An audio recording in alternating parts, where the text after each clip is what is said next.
আগে ভিডিওটা দেখেন, তারপর আমি কিছু বলছি।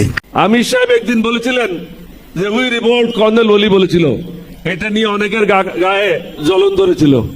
তো তোমাদের গাত্রদাহ কেন হচ্ছে? এই ডকুমেন্টগুলি তো আর্মি হেডকোয়ার্টার আছে। একদম যদি ইংরেজি লেখাপড়া করতে না জানো, ঢাকা ইউনিভার্সিটির ইংলিশ প্রফেসরকে নিয়ে যাও এগুলি পড়ার জন্য। সুতরাং আমিরকে টিটকারি না মেরে এটা গ্রহণ করো, সত্যকে গ্রহণ করা একজন মানুষের কাজ।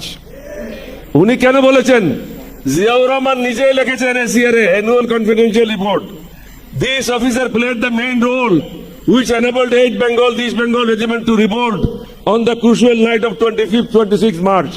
এই অফিসারই 1971 সালের 25-26 মার্চ রাত্রে বিদ্রোহে গুরুত্বপূর্ণ ভূমিকা পালন করে।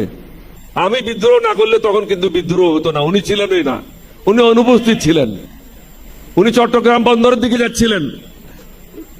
উনাকে যদি ফিরে না আনতাম, কয়েক মিনিট পর উনাকে মেরে কর্ণফুলিতে ফেলাই দিত।